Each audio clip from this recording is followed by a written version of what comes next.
Audio Jungle.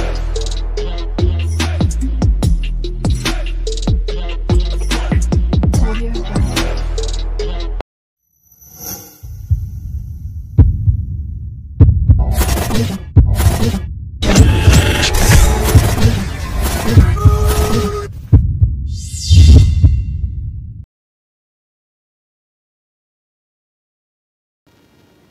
Assalamualaikum warahmatullahi wabarakatuh. Jumpa kembali di channel YouTube Perkumpulan Inisiatif bersama saya Nandang Suherman.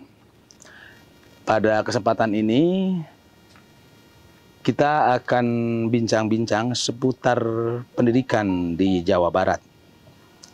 Dan sudah hadir di tengah-tengah kita aktivis pendidikan, Mas, saya panggil Mas Dwi. Mas Dwi, orang Bandung, alumni IKIP. Ya, kita tahu IKIP yang sekarang menjadi UPI, jadi sangat kompeten lah untuk membicarakan terkait dengan pendidikan. Halo Mas, apa kabar Mas? Halo, Apa kayak Kang Kiai. Iya. Kita membincangkan seputar pendidikan di Jawa Barat. Ini sangat relevan karena terkait dengan perubahan yang cukup luar biasa dalam konteks pendidikan di Indonesia ini setelah digulirkannya sekarang konsep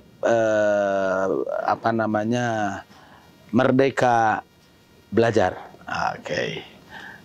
Merdeka Belajar yang digulirkan oleh Mendikbud ya, Menteri Pendidikan dan Kebudayaan Mendikbudristek. Oh, Mendikbudristek, Mas Nadiem Makarim.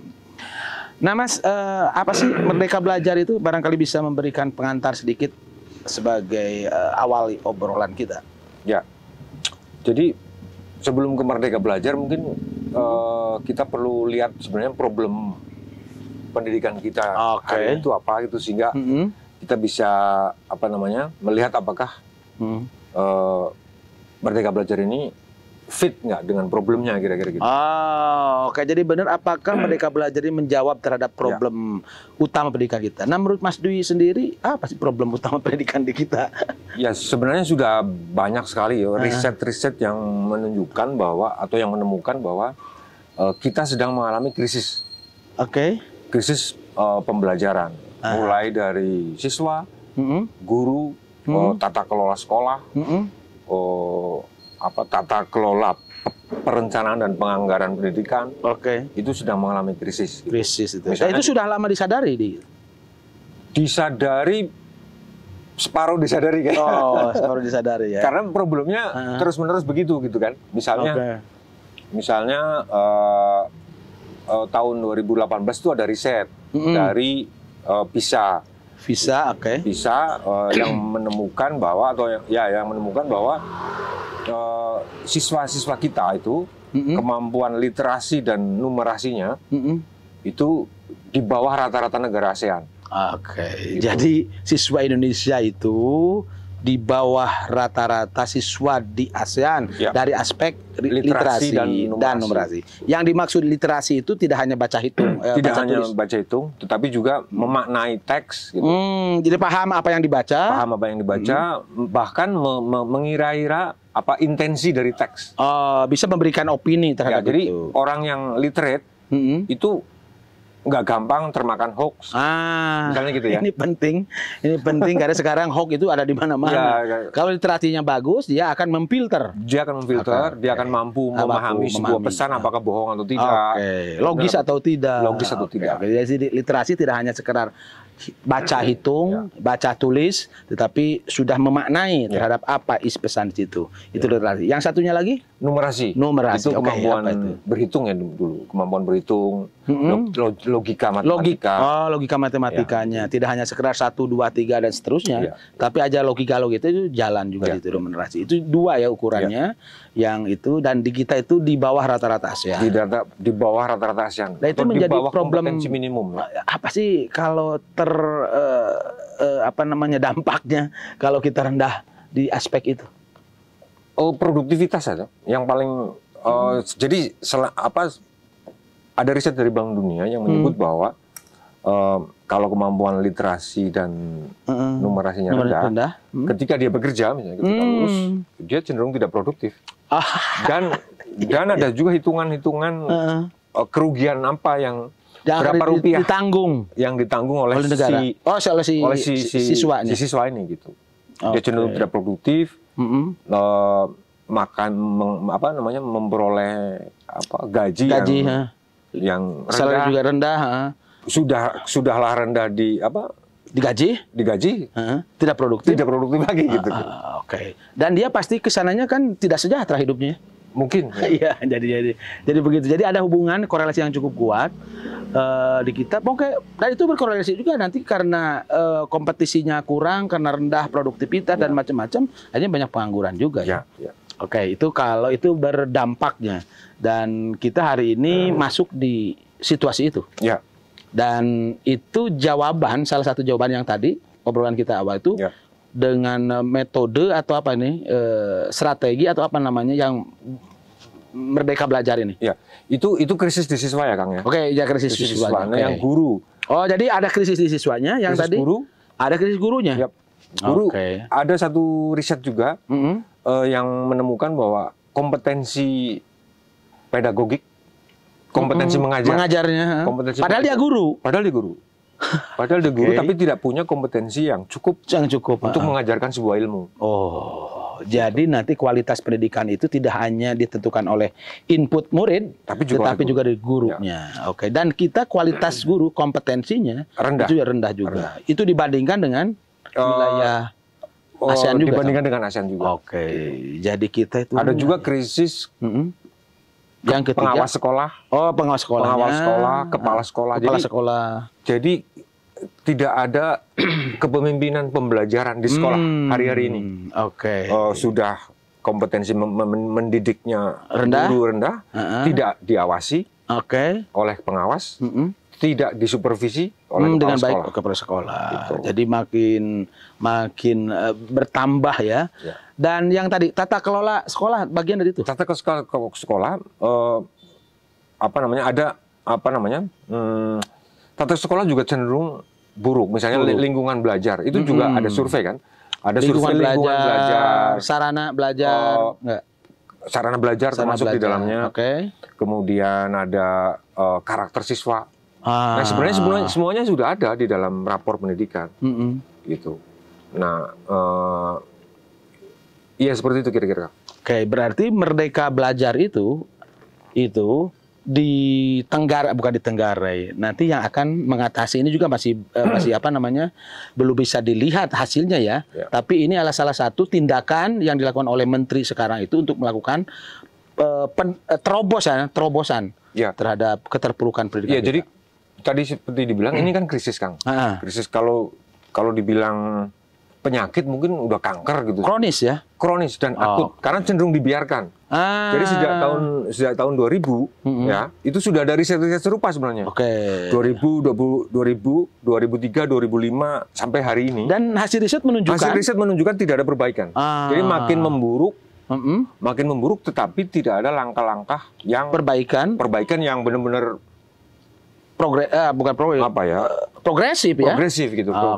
Nah, jadi yang dilakukan oleh Pak Nadiem ini adalah sebuah paket perubahan. Paket perubahan tidak hanya menyasar pada perubahan kurikulum di dalam kelas, tetapi juga tata kelola guru, menambah jumlah guru-guru baru, kemudian kepala sekolah baru, atau generasi baru, kepemimpinan pembelajaran. Itu satu aspeknya. Satu aspek. Dan juga tata kelola sekolah mau diperbaiki, termasuk tata kelola perencanaan dan penganggaran daerah dalam hal pendidikan. Itu yang disebut dengan paket Merdeka Belajar itu kan. Jadi paket Merdeka Belajar itu untuk menjawab keakutan persoalan itu. Ibarat obat itu harus ditelan semuanya. Jadi resep dokter ini Anda punya obat sakit ini A, B, C, D, dan itu harus Nah, ada apa namanya? Jadi ada 22 paket obat. 22 paket obat yang harus segera dikerjakan. Diinjeksikan. Karena kepada yang tadi, kepada murid, kepada guru, kepala sekolah, sekolah, lingkungan belajarnya, dan dinas pendidikan. Oh, apa nggak puyeng itu kebanyakan makan obat? Iya puyeng, tapi menurut saya sih baik menterinya Nadiem atau bukan, dia menghadapi persoalan ini. Oke, cuma ada yang berani bertindak atau yang tidak, dan mengambil risiko atau tidak. Seperti misalnya risikonya adalah eselon 3 dan 4 kan sekarang dipangkas. Di pendidikan itu udah tidak ada sudah tidak ada lagi eselon 3 dan semua dialih fungsikan menjadi fungsional. Dibentuk pokja yang relatif lebih cair gitu. Karena tadi banyak hal yang harus dilakukan dan segera itu dilakukan tindakan-tindakan. Harus cepat. Jadi birokrasi yang dulu sudah tidak lagi mampu menjawab ini. Makanya dibikin pokja itu. Tentu saja ada gejolak dong ya di dalam. Ada gejolak ada. Oke. Nah ini barangkali ini sebagai pengantar, walaupun pengantar agak panjang dan mudah-mudahan ini tidak liar. Nah kita ingin melihat dari yang tadi paparan itu, setelah Mas Nadiem berjalan sekian tahun, itu ada nggak kelihatan potretnya seperti apa nih? Di Jawa Barat? Ya. Nasional dulu deh. Oh nasional. Nasional. Yang tadi nasional kita potretnya seperti itu, literate seperti itu, apa satu lagi literasi, numerasi. Oke. Nah di Jawa Barat sama. Jadi angka nasional itu sebenarnya menggambarkan Jawa Barat. Literasi dan numerasi siswa di Jawa Barat pun seluruh jenjang itu di bawah kompetensi minimum. Itu data rapor pendidikan per 14 November. Jadi rapor pendidikan itu berapa bulan, tahun, atau minggu sekali itu dikeluarkan? 2 minggu sekali. 2 minggu sekali. 2 minggu sekali. Jadi Kementerian Dikbudristek itu menyampaikan rapor itu. Hasil progres daerah-daerah ya. Karena pengisian rapor itu kan terus-menerus. Dan tentu saja menggunakan itu teknologi informasi ya. Oke, jadi basisnya teknologi informasi dan itu rapor itu dinamis ya, disampaikan dari daerah ya. Nah untuk konteks Jawa Barat yang tadi itu rata-rata rendah. Bukankah Jawa Barat itu kalau lihat dari sisi demografi dan kemampuan belanja, bukan belanja ya, alokasi belanja luar biasa. Tapi belum kelihatan ya korelasi. Belum kelihatan. Misalnya dari sisi login ya. Sekarang. Oke, urutan-urutan apa saja yang disebut yang dipotret untuk itu? Misalnya aktivasi akun pembelajaran. Sekarang itu setiap guru harus mempunyai akun belajar ID. Ya. Akun belajar ID. Dan setiap guru. Bukan hanya ASN tapi setiap guru. Setiap yang berprofesi guru. Setiap yang berprofesi yang di sekolah negeri maupun swasta harus punya akun pembelajaran. Nah, melalui akun pembelajaran ini seorang guru bisa mengakses semua sistem informasi yang dibuat oleh Kemendikbudristek. Sudah disediakan gratis. Gratis. Bekerjasama dengan Google. Ya, jadi dia bisa belajar mandiri, dia bisa mengakses rapor pendidikan, dia bisa memanfaatkan Google Classroom dan sebagainya. Dan dia mengembangkan kapasitas dirinya, melalui itu. Ya. Dia itu jadi tergantung terhadap individu si gurunya akhirnya. Ya. Nah, ada nggak cara mengevaluasinya? Cara mengevaluasinya dari aktivasi. Laporan, aktivasi itu. Nah, aktivasi itu di Jawa Barat termasuk ketinggalan. Jawa Barat hanya menang dibandingkan dengan provinsi-provinsi di Indonesia Timur. Untuk urusan aktivasi. Jadi aktivasi itu baru daftar saja kan? Baru ambil kunci. Udah ada akunnya, ada ambil kunci. Kalau kita punya rumah, ada rumahnya nih, ini kuncinya. Gitu. Terus dibuka aktivasi. Baru aktivasi itu ambil kunci dan buka. Oke. Setelah itu apa lagi itu? Indikator yang aktivasi? Yang kedua misalnya apakah setelah aktivasi itu Jawa Barat dibandingkan daerah lain apa tuh? Nah, yang kedua di browsing, dicari. Harusnya dia browsing. Dengan aktivasi itu dia bisa mengakses misalnya platform Merdeka Mengajar. Jadi platform Merdeka Mengajar adalah sebuah platform yang mendorong guru untuk belajar mandiri. Jadi dia meningkatkan kompetensi pedagogiknya tadi melalui akun itu. Nah, jadi menunya sudah ada. Ada sekian topik yang harus dipelajari guru dan dipraktekkan. Lalu kemudian nanti kalau sudah dipraktekkan dia kirim laporannya, kemudian divalidasi dan dia mendapat sertifikat kelulusan. 30 sampai 38 jam pelajaran. Jawa Barat kalau bandingkan itu tingkat kelulusannya lagi-lagi jeblok. Menurut data, Padahal IKIP ada ya di Bandung ya. dan banyak STKIP. Dan juga. SKIP, oke. Jadi jeblok di urusan itu. Ya, rupanya Padahal tidak ada. gubernur kita ini kan ingin digitalisasi. Nah, Itu semua terintegrasi ya menggunakan teknologi informasi. Ya. Tapi di dunia pendidikan ternyata potretnya, ini kan potret ya, potret yang seperti itu. Oke. Aktivasi setelah itu browsing, tadi mengembangkan, belajar, dan itu tadi potretnya juga ternyata kemauan untuk melakukan praktek belajar mandiri. Ketinggalan dibandingkan provinsi lain. Oke, ini menyedihkan ya. Jadi Terus motivasi. rapor pendidikan itu sebuah platform di mana daerah dan sekolah itu bisa membuat kegiatan atau perencanaan dan penganggaran bagi sekolah dan bagi daerah. Oke. Nah gini, sebelum ke situ. Oke. Yang tadi guru setelah dia browsing, membaca, menginternalisasi itu, kegunaannya nanti untuk apa? Untuk si pengembangan proses pembelajaran ke siswa. Iya, dia dengan platform itu kan dia bisa belajar bagaimana sih caranya melakukan asesmen diagnostik. Misalnya itu kan penting ya. Jadi sekarang ini tidak ada lagi penyeragaman. Satu kelas itu ada jumlah siswa 30, metode belajar samakan aja. Itu dengan Merdeka Belajar tidak? Di situ ada topik tentang bagaimana cara melakukan itu. Jadi guru bisa belajar langkah demi langkah, kemudian mempraktekannya di dalam kelas. Mengasesmen muridnya satu kelas. Di situ ada yang badung, ada yang rada telat mikir, ada yang cerdas. Nah si guru tidak memperlakukan sama terhadap mereka. Ada metodenya. Ada metodenya. Nah itu semuanya dipelajari di akun itu. Waduh, guru semakin pinter kalau melakukan itu ya. Kalau belajar itu maksudnya mengembangkan itu.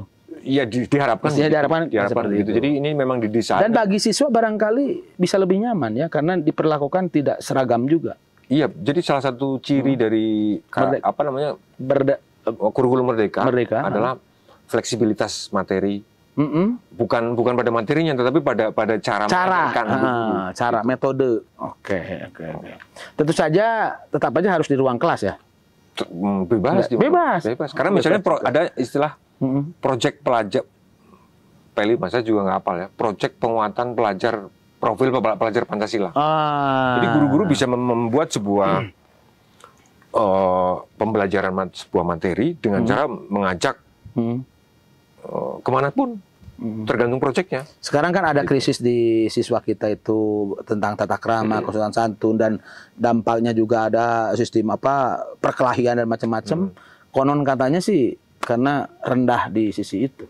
Mungkin ya. Ya memang beberapa. Dan dengan jawaban Merdeka Belajar itu bisa muatannya. Iya, karena tujuan sebenarnya target akhir dari kurikulum Merdeka ini kan siswa kan.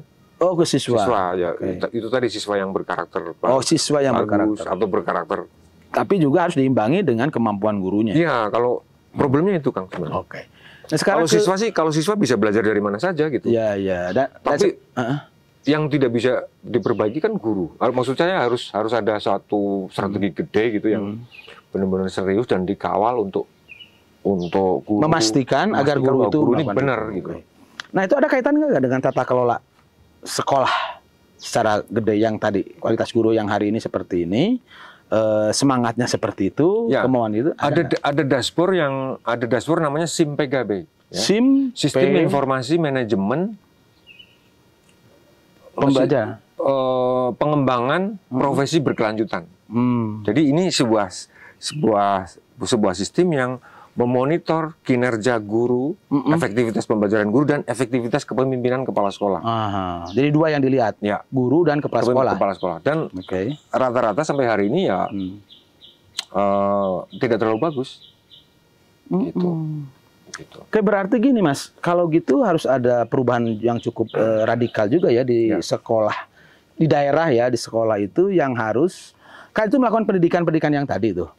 Jawa Barat yang melakukan itu sekarang mendorong para gurunya untuk meningkatkan kapasitas tidak cukup bagus juga itu, atau dari sisi ini potret di daerahnya, kabupaten mana yang cukup bagus melakukan itu? Kalau yang dari yang guru-guru tadi, kalau prestasi tetap ada kabupaten-kabupaten yang bagus.